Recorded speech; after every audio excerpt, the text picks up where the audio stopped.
Hi అండి. Blouse stitching చేసేటప్పుడు ఈ టిప్స్ పాటించండి, పర్ఫెక్ట్‌గా వస్తుంది. ఒరిజినల్ క్లాత్‌ని, లైనింగ్ క్లాత్‌ని గమ్ పెట్టి జాయిన్ చేశాను. బ్యాక్ పార్ట్‌లో డాట్స్ వేసేటప్పుడు కరెక్ట్‌గా నడుము దగ్గర ఇలా ఈక్వల్‌గా పట్టేసుకొని షోల్డర్‌కి తిన్నగా కుట్టు అనేది మీకు 4 ఇంచులు అయితే 4 ఇంచులు డాట్ హైట్, 3.5 అయితే 3.5 వేసుకోవాలి. ఇది అయిపోయిన తర్వాత నెక్స్ట్ వచ్చేసి ఫ్రంట్ పార్ట్ మెయిన్ డాట్ అండి. ఇలా పట్టేసుకొని షోల్డర్‌కి తిన్నగా రావాలి ఇలాగా. షోల్డర్‌కి తిన్నగా డాట్ హైట్ ఎంత ఉంటే అంత. సో ఇది కూడా అయిపోయింది. తర్వాత వచ్చేసి ఉక్సు పట్టి కాజా పట్టి దగ్గర ఉన్న డాటు, ఆ తర్వాత మెయిన్ డాట్ని పట్టేసుకుని చంక వైపుకి ఇలా మెయిన్ డాట్ని పట్టేసుకుని చంక వైపుకి ఇలా అయితే మీకు ఫ్రంట్ పార్ట్ అనేది చాలా పర్ఫెక్ట్గా వస్తుందండి. సో ఇది కూడా అయిపోయింది. చూసారా ఎంత చక్కగా ఉందో. నెక్స్ట్ వచ్చేసి ఇంకొక పార్ట్ కూడా అంతే. ఇక్కడ షోల్డరు తిన్నగా, ఇక్కడ షోల్డర్కి తిన్నగా స్టార్టింగ్లో ఈక్వల్గా, తర్వాత ఉక్సు పట్టి కాజా పట్టి దగ్గర ఉన్న డాటు, తర్వాత మెయిన్ డాట్ని పట్టేసుకుని చంక వైపుకి ఇలా మెయిన్ డాట్ని పట్టేసుకుని చంక వైపుకి ఇలా నీట్గా కుట్టుకుంటూ వెళ్ళిపోండి. ఇలా మొత్తం కూడా అంతే. చూసారా ఎంత చక్కగా వచ్చేసిందో. తర్వాత వచ్చేసి షేప్ బెల్ట్ అండి. కింద వచ్చేసి ఒరిజినల్ క్లాత్ పెట్టండి. ఉల్టా సీదా చెక్ చేసుకుని సీదా మన వైపుకు ఉండాలి. తర్వాత ఒక లేయర్ ఉన్న అంటే కొలతలతో కట్ చేసిన ఒక లేయరు, తర్వాత వేస్ట్ క్లాత్. నా దగ్గర అయితే లైనింగ్ క్లాతే ఉంది ఎక్కువ, అందుకని అదే తీసేసుకుంటున్నాను. ఏ షేప్ అయితే మీకు ఉక్సు పట్టి కాజా పట్టి వైపుకి వెళ్తుందో ఆ షేప్ అనేది పాదం వైపు పెట్టేసుకోండి. అలా అయితేనే మీకు పర్ఫెక్ట్గా వస్తుంది. ఎగస్ట్రా ఉన్న క్లాత్ని మొత్తం కూడా నీట్గా కట్ చేసేయండి. ఇలా మొత్తం కూడా ఇలా ఓపెన్ చేసేసుకుని ఒక టాప్ స్టిచ్ అయితే వేసేసుకోండి. ఇలాగా మొత్తం కూడా వేసుకున్న తర్వాత ఇలా క్లోజ్ చేసుకుని ఇంకొక స్టిచ్ అయితే వేసేసేయండి కార్నర్కి. ఇలా నేను చూపించాను కదా వీడియోలో, అలా అనమాట. ఇలా నీట్గా కుట్టుకుంటూ వెళ్ళిపోవాలి. ఎగస్ట్రా ఉన్న క్లాత్ని మొత్తం కూడా కట్ చేసేయండి. ఇదంతా కూడా ఎగస్ట్రా ఉన్న క్లాత్ని కట్ చేసుకోవాలి. ఫస్ట్ వచ్చేసి ఏ షేప్ అయితే నేను ఉక్సు పట్టి కాజా పట్టి వైపు పెట్టానో ఆ షేప్ అనేది పెట్టాను అనమాట. రెండో షేప్ బెల్ట్ ఏ షేప్ అయితే మీకు సైడ్ జాయింట్ వైపుకి వెళ్తుందో ఆ షేప్ అనేది పాదం వైపు పెట్టాలి. ఏ షేప్ అయితే మీకు సైడ్ జాయింట్ వైపుకి వెళ్తుందో ఆ షేప్ అనేది ఇలా వీడియోలో చూపించినట్టు నీట్గా కుట్టుకుంటూ వెళ్ళిపోండి. ఇలా స్ట్రేట్గా పాదం ఇంచు డిఫరెన్స్ తోటి ఎగస్ట్రా ఉన్న క్లాత్ని మొత్తం కూడా కట్ చేసేయండి. ఇలా ఎగస్ట్రా ఉన్న క్లాత్ని అంతా కూడా ఇప్పుడు ఇలా ఓపెన్ చేసేసుకుని లైనింగ్ మీద కుట్టు పట్టేటట్టు నీట్గా కుట్టుకుంటూ వెళ్ళిపోండి. మళ్ళీ ఇలా ఫోల్డ్ చేసేసుకుని కార్నర్కి కుట్టుకుంటూ వెళ్ళండి, బాగా కార్నర్కి. సో ఇది కూడా అయిపోయిందండి. ఇప్పుడు ఎగస్ట్రా ఉన్న క్లాత్ని కూడా కట్ చేసేయండి ఇలాగా మొత్తం కూడా. ఇప్పుడు మనం ఫ్రంట్ పార్ట్కి జాయిన్ చేసేసుకోవాలి. ఇక చూడండి, ఇక్కడ అడుగు భాగంలో పెట్టేసేయండి. మీకు తెలిసిపోతుంది ఏ షేప్ అయితే ఉక్సు పట్టి వైపుకి వెళ్తుందో ఆ షేప్. ఒకటేమో ఫ్రంట్ పార్ట్ అనేది కింద పెడతాము, ఒకటి ఫ్రంట్ పార్ట్ పైన పెడతామన్నమాట. ఇలా కుట్టుకుంటూ వెళ్ళిపోవటమే. ఇప్పుడు ఎగస్ట్రా ఉన్న క్లాత్ని కూడా కట్ చేసేయండి.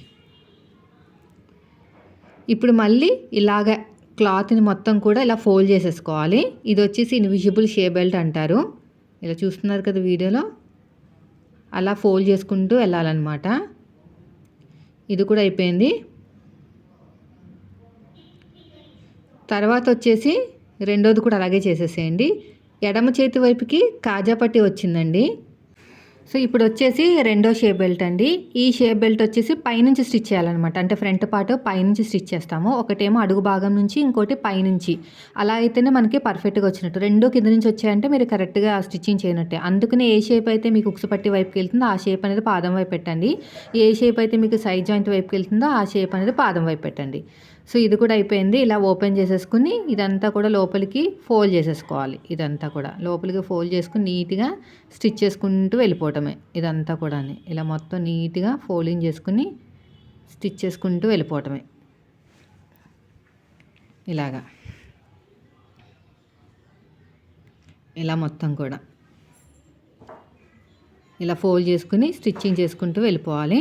అయిపోయిందండి. ఇప్పుడు వచ్చేసి ఎడమ చేతి వైపు కాజా పట్టి, కుడి చేతి వైపుకి ఉక్సు పట్టి అయితే కుట్టాలి. అంటే మనం తీసుకున్న ఆది బ్లౌజ్ చెక్ చేసుకోవాలి ఎలా వచ్చింది ఏంటనేది. సో దాన్ని బట్టి తీసుకోవాలన్నమాట. ఇదంతా ఇప్పుడు ఎడమ చేతి వైపు కాజా పట్టి, కుడి చేతి వైపు ఉక్సు పట్టి కదా. ఓన్లీ ఒరిజినల్ క్లాత్ వేసామనుకోండి పీలుకుపోయే ఛాన్సెస్ ఉంటాయి. ఉక్స్ పెట్టుకునేటప్పుడు ఇలా లాగేసినట్టు ఉంటుంది అనమాట, పీలుకుపోతుంది. అందుకని చెప్పేసి కింద లైనింగ్ క్లాత్, పైన ఒరిజినల్ క్లాత్ రెండు పెట్టుకుని జాయిన్ చేసుకోవాలి. మీ దగ్గర ఒరిజినల్ క్లాత్ లేకపోతే లైనింగ్ క్లాత్ తీసుకోండి. అలాంటప్పుడు ఏమవుతుందంటే మనకి స్ట్రాంగ్గానే ఉంటుంది. కానీ ఓన్లీ ఒరిజినల్ క్లాత్ మాత్రం వేయకండి. ఒక కుట్టు వేసేసుకుంటే జరగకుండా ఉంటుందండి. ఓకేనా, ఇది కూడా అయిపోయిందండి. నెక్స్ట్ వచ్చేసి ఇలా నీట్గా కుట్టుకుంటూ వెళ్ళిపోవాలి. తర్వాత స్టార్టింగ్లో ఇలాగా ఫోల్డ్ చేసేసుకుని అంతా కూడా నీట్గా డబుల్ ఫోల్డింగ్ చేసేసుకోండి. ఇదంతా ఇలా డబుల్ ఫోల్డింగ్ చేసుకుని కుట్టుకుంటూ వెళ్ళిపోండి. మళ్ళీ మన వైపుకి ఇలా ఫోల్డ్ చేసుకుని నీట్గా స్టిచ్ చేసుకోండి. ఇప్పుడు ఎగస్ట్రా ఉన్న క్లాత్ని కట్ చేసేయండి. ఇలా మొత్తం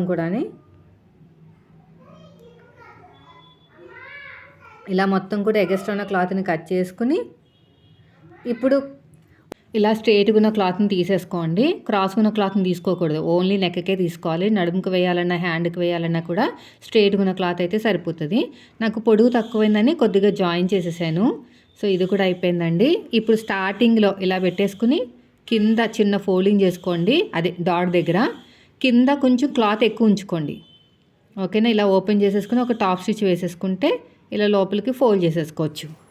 ఇదంతా కూడా డబుల్ ఫోల్డింగ్ చేసేయండి. ఇదంతా డబుల్ ఫోల్డింగ్ చేసేస్తే ఇలా రఫ్ ఇచ్చేసుకొని నీట్గా కుట్టుకుంటూ వెళ్ళిపోవాలి. ఇలా మొత్తం కూడా అంతే. ఇప్పుడు ఎగస్ట్రా ఉన్న క్లాత్ని కూడా కట్ చేసేయండి. ఇలాగా ఒక దాని మీద ఒకటి పెట్టుకుని చెక్ చేసుకోండి. ఇలాగా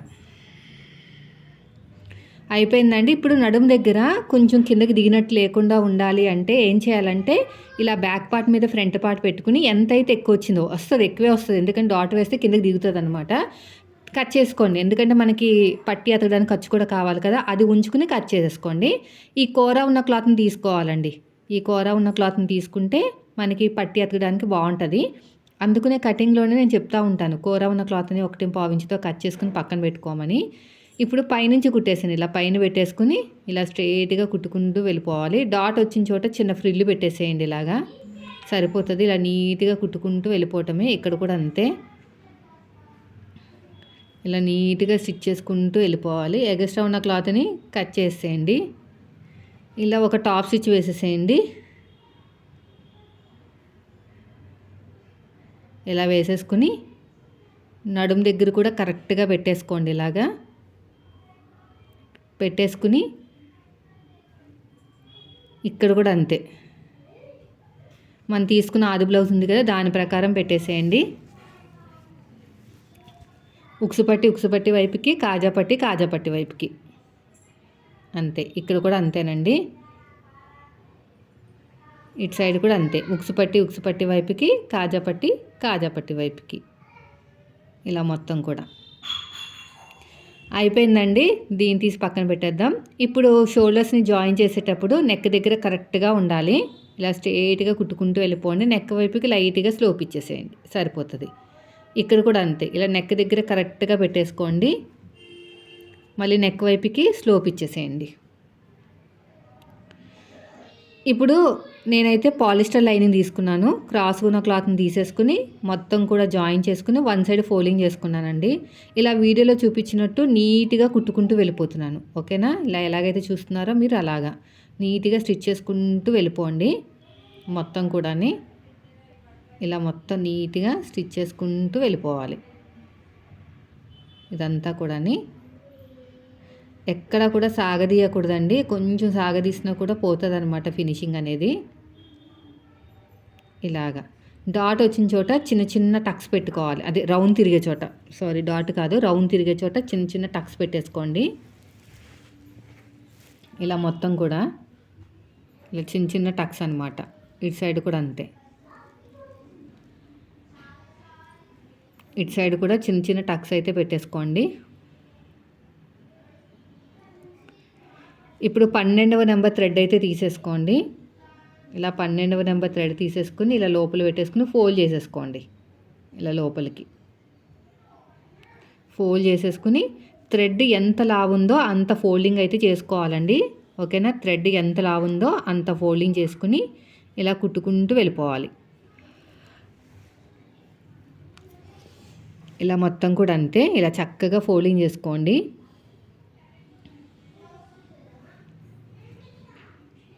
ఇలా థ్రెడ్ పక్కనే కుట్టు పడాలి, అప్పుడే బాగా వస్తుందండి, లేదంటే రాదు. ఇలా ఫోల్డ్ చేసుకుని నీట్గా స్టిచ్ చేసుకుంటూ వెళ్ళిపోవటమే. ఇలా థ్రెడ్ పక్కనే కుట్టు పడాలి. వీడియో నచ్చితే మాత్రం లైక్ చేయండి ఫ్రెండ్స్. మీరు మన ఛానల్ ఫస్ట్ టైం చూస్తే మాత్రం సబ్స్క్రైబ్ చేయండి. థ్రెడ్ పక్కనే కుట్టు పడాలన్నమాట. ఇలాగా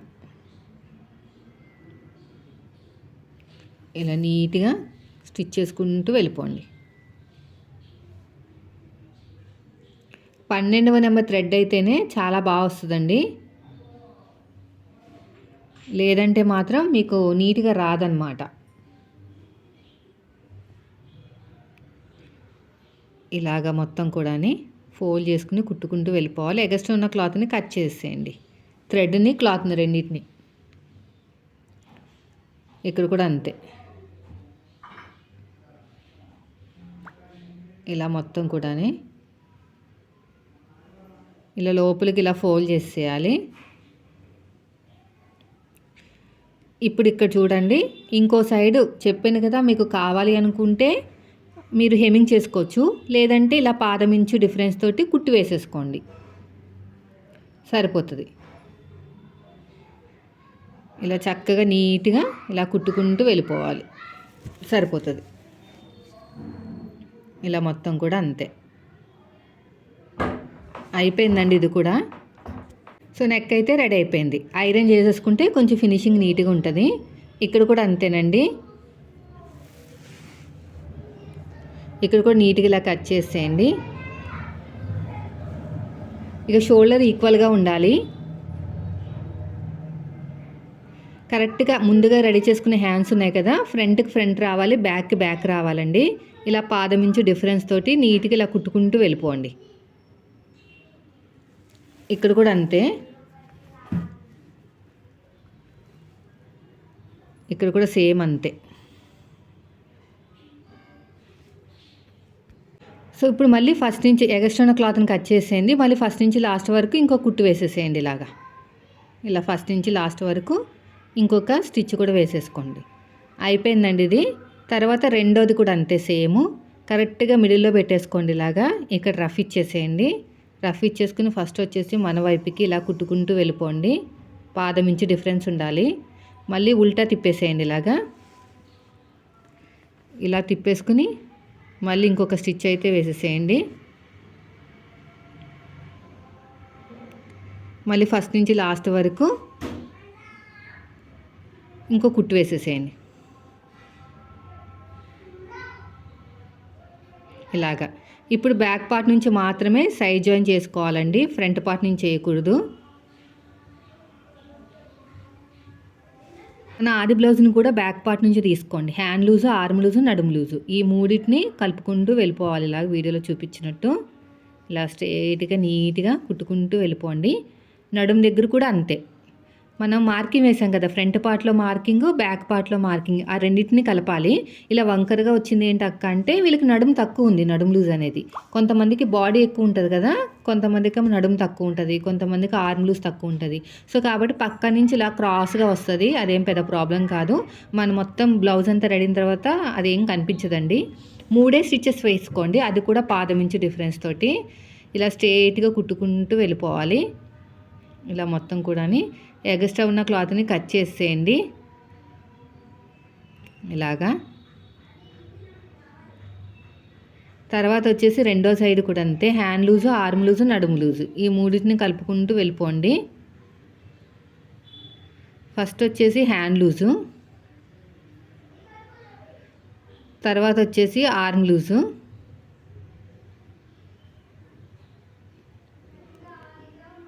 ఇక్కడ వచ్చేసి ఆర్మ్ లూజు. ఇలా స్ట్రైట్గా వెళ్ళిపోవాలి. తర్వాత వచ్చేసి నడుము దగ్గర కూడా అంతే. ఇక్కడ రఫ్ ఇచ్చేసేయండి. మళ్ళీ ఇంకొక స్టిచ్ పక్క నుంచి వెళ్ళాలి. తర్వాత మళ్ళీ ఇంకొక స్టిచ్. మొత్తానికి 3 వేయండి. కస్టమర్లు ఎక్కువ వేయమన్నా వేయకూడదు, ఎందుకంటే నడుము దగ్గర షేప్ ఉండదు అన్నమాట. కుట్లు ఎక్కువ వేస్తే పట్టేసినట్టు బిగురుగా ఉంటుంది. 3 వేయండి, కావాలంటే మళ్ళీ వేస్తానని చెప్పండి అవసరమైతే. మరింత లావు అయిపోరు. సైడ్కి కుట్టు వేసేసుకుంటే సరిపోతుంది. సో వీడియో నచ్చితే లైక్ చేయండి.